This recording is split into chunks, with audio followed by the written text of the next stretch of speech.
Do you have full range of motion? I have enough. The fact that you were in uniform last week, should that be taken as a sign, kind of as the next step in getting closer to coming back? It depends who's looking at it. I guess it's a sign if that's the way you want to view it. But to me, I just want to be out there with my teammates. Sam? Yeah. You seem to have become a more vocal leader the past couple of years. Have you become more comfortable in the leadership role? No, not really. I don't talk much still, but when I have to, I will. If there's a downfall, if there's something that needs to be said, then I will.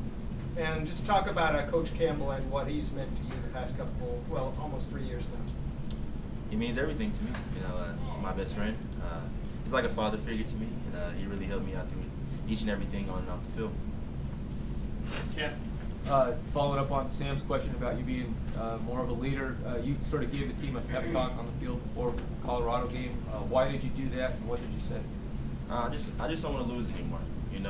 Colorado's a team that we shouldn't be, but it's college football. Everybody loses. If they don't come out and be ready to play, that's proven Saturday with some games. And I don't want to be on the losing end anymore. If I'm playing or if I'm not playing, we really need to stay focused. And we don't need to underestimate anybody. Any given Saturday you can lose a game, and I don't want to be on the losing end. Did you know at that point you weren't playing? Is that one of the reasons you talked to them? Or? Oh well, the team needed me. Hopefully, I wanted to play, but then I didn't want to play because if I had to play, then I know we're behind. So I was fine sitting on the sideline. Molly? Did you get that splint or brace made? If so, how's it working? I do, and it works just fine so far. And have you been cradling the ball? How far have you been going along with this? I've been cradling the ball for about 2 weeks now, and that's been going really well for me. I have to just wait and see what happens when I get hit. Nicole? Since you've been on the sideline, having forced to watch the games, what do you think you've learned this experience and having able to participate? It kind of humbles you in a way. Any given snap football can be taken away from you, and I think it really makes you realize that the degree is important. And at the end of the day, you're gonna need your education because you can't play football forever. And anybody's just one snap away from being injured or losing football forever. So I think everybody should go out there and cherish each and every snap. George? The sleeve you were wearing on Saturday, is that the brace, or is that what you'll play with? I really don't know. Just whatever I'm comfortable with. It depends on the weather. Have to just wait and see. Lindsay? Michael, a year ago when Ken Young got hurt against Washington State, Coach Campbell said you were one of the people that was by his bedside the whole time. Can you talk about what that was like, watching him go through that? Did you worry he would never want to play again, or be scared to play again? I wasn't gonna let that happen. When Ken Young got hit, I was the first one to see him, and I showed him the hit. When he got hit, he laughed about it. It's all jokes. Especially now, it's kind of funny, but then, it really wasn't funny.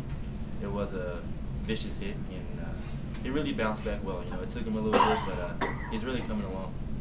Were you surprised at all that he was able to come back, or did you suspect, because it was a pretty horrible hit? No, not at all. Ken Young's a tough kid.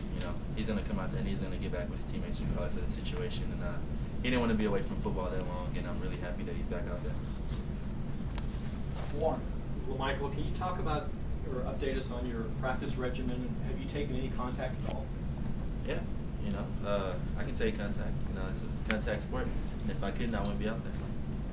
What have you been doing though in the last week to in practice? I do everything. Everything possible for the last 2 weeks I can do. I think you were quoted elsewhere saying you were 100% sure that you'd play against Washington State. Do you feel like still you're 100% likely to play on Saturday? You have to ask Coach Kelly. He puts me in and he puts me in. If the team needs me. Sorry. Cool, it's your phone, man. What's your ringtone? I don't really have one. I don't think I've ever had a ringtone. How do you know your phone's ringing? Vibrate. Amen. Any more questions? Oh, back to Rick Morgan. Like this? Huh? Sorry, Rick. Go ahead. What's your reaction to the whole flip situation? I have no reaction. I really don't even know the whole situation at all. I'm here to keep practicing hard. People who was with us here today, and we got a game to look forward to. You really can't worry about the outside distractions. last Right. week you said that you didn't like being on the sidelines because everybody on the sidelines was losing their hair. So I was wondering if you did look into buying some Rogaine this week. Run that back. I said last week you said that you didn't like being on the sidelines because all the coaches are losing their hair. So I was asking if you were looking into buying any Rogaine after having sat out last week. Nah, yeah, I said the head coach, you know, being a head coach, you lose your hair. I don't think the sideline, that, you made that up, man. You trying to sneak one quick one on. Any other questions? I think that to be no. Thanks.